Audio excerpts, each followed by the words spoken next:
Қайырлы күн, құрметті көрермендер, менің арнама қош келдіңіздер. Бүгін сіздерге ас мәзіріне, яғни кешкі ауызашар уақытына күріші шашылып тұратын кереметте шашпа палау дайындайтын боламыз. Ендеше видеоны соңына дейін қарап, менің арнама тіркелмеген жаңа көрермен болсаңыз, тіркеліп қоюды ұмытпаңыздар.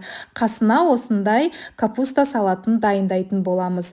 Негізі әр үй бикесінің палау дайындау әдісі бар, сіздермен өз әдісімен бөлісе кетейін.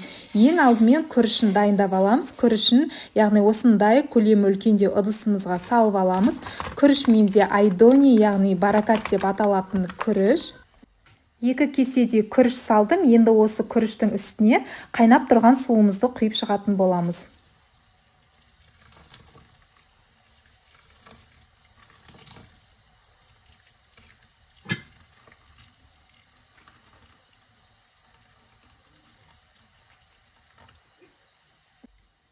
Бетін жауып қалдыратын боламыз. Бізге осындай қой еті қажет болады, және де сәбізімізді, пиязымызды алдын ала ашып дайындап аламыз. Етімізді жақсылап жуып дайындап аламыз, және де менде, яғни осындай турамай, осылай ірідей күйінше салатын боламын. Сүйектері бар, және де қара кесек еттері бар, шек май қосатын боламын. Ал ендеше ең алдымен пиязымызды осылай жіңішке етіп турап алатын боламыз.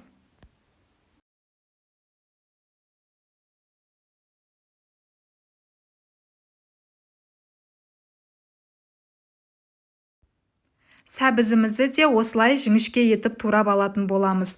Негізі палаудың сәнін келтіретін сәбіз болғандықтан, сәбізді молдау қоса бергендеріңіз дұрыс.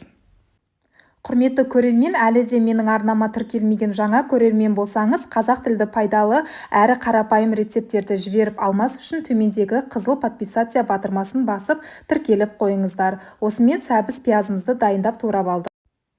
Енді қазанымызға шамамен 1 пияладай май құйып аламыз да қыздырып алатын боламыз.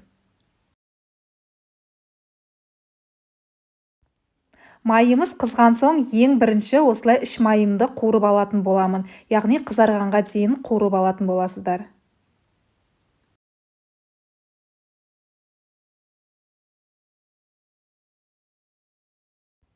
Көріп тұрғандарыңыздай іш майымды қуырып алдым қызарғанға дейін. Енді еттерімізді салып, қатты отта 2 беті қызарғанша қуырып алатын боламыз. Сонымен қатар қалауларыңыз бойынша етті ірілеп емес, яғни ұсақтап турап қоссаңыздар да болады. Егер сіздердің еттеріңіз тұздалған ет болса, онда тұз себудің қажеті жоқ. Менде ет тұздалмағандықтан азырақ тұз қосып жатырмын.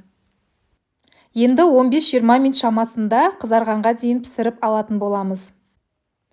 Қызарып піскен етіміздің үстіне ұсақтап туралған пиязымызды салып шығатын боламыз. Пиязымызды да қызартып, шамамен 10 минуттың көлемінде қуырып алатын боламыз. Күрішіміздің қып-қызыл болып пісуі тікелей осы пиязға байланысты болғаннан кейін, пиязымызды барынша қызартып, асықпай пісіріп қуырып алғандарыңыз дұрыс. Енді үстіне қуырылып болғаннан кейін сәбізімізді салатын боламыз. Көлемі басылғанға дейін шамамен сәбізді 10-15 минуттай қуырып алатын боламыз. Бетін жауып қалдыратын боламыз.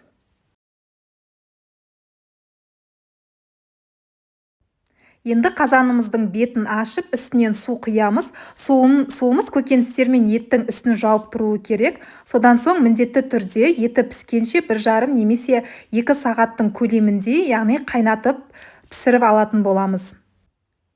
Және де дәміне қарай тұзымызды саламыз. Зыря, куркума салсаңыздар да болады. Әртүрлі приправа, олар өз қалауларыңыз бойынша салып қоса бересіздер.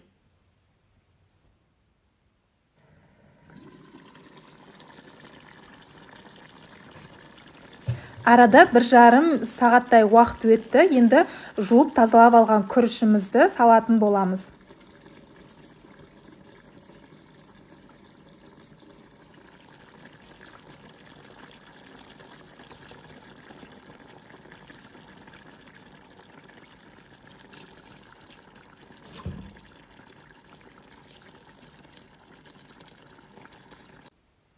Біздің күрішіміз осылай болып тұруы керек, яғни суы бетінен асып кетпеуі керек, онда палауымыз шашпа палау емес, езіліп пісіп кетуі мүмкін. Енді күрішіміздің суы кішкене тартылғанға дейін бетін жауып қалдыратын боламыз. Мінекей көріп тұрғандарыңыздай күрішіміздің суы тартылды. Енді тағы да күріштеріміздің барлығын осылай жинап алатын боламыз. Күрішімізге артық судың қажеті жоқ. Жаңа мен көрсеткендей су құясыздар. Және де осылай пышақтың немесе өздеріңізге ыңғайлы затпен арасын осылай кесіп қойсаңыздар болады. Бұл біздің ең несі, яғни шашпа палауымыздың жаңағы фишкасы деп айтсам болады. Және де бетін осындай салафан пакетпен немесе пальгамен немесе тарелкамен жауып қойсаңыздар да болады. Күріші піскенше 30 минуттай күтетін боламыз. Және де сол аралықта, яғни капуста салатымызды палаумен жеуге дайындайтын боламыз. Ол үшін бізге осындай капуста қажет болады. Капустамызды жіңішке ұзынша етіп турап алатын боламыз. Барлық капустамызды. Бұл салатты отбасыңыздың санына қарай, яғни турап әзірлей берсеңіздер болады. Содан соң осындай сәбіз қажет болады, бір сәбізімізді үкіштен теркадан өткізіп аламыз.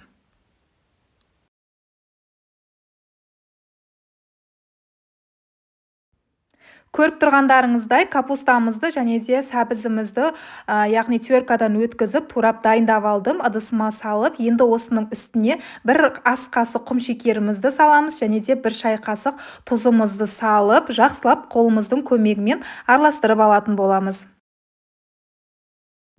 Бұл салаттың жасалу жолы да оңай. Көріп тұрғандарыңыздай ешқандай артық затты қажет етпейтін, 2-ақ заттан тұратын салатты жасап, міндетті түрде жақындарыңызды қуантып қойыңыздар. Және де ең соңында бір ас қасық сұйық май құямыз. Сұйық майдың орнына оливковый масло да құйсаңыздар болады. Осымен біздің салатымыз дайын. Бізге осындай тарелка қажет болады. Және де салат жапырақтарын әсемдік ретінде қолдансаңыздар болады. Немесе жеусеңіздер пайдасы да өте зор. Осымен біздің күрішімізде пісіп дайын болып тұр. Көріп тұрғандарыңыздай өте керемет шашпа палау, яғни шашпа күрішіміз дайын болып тұр. Енді тарелкалерімізге салып ұсына берсек болады. Осымен бүгінгі ас мәзірім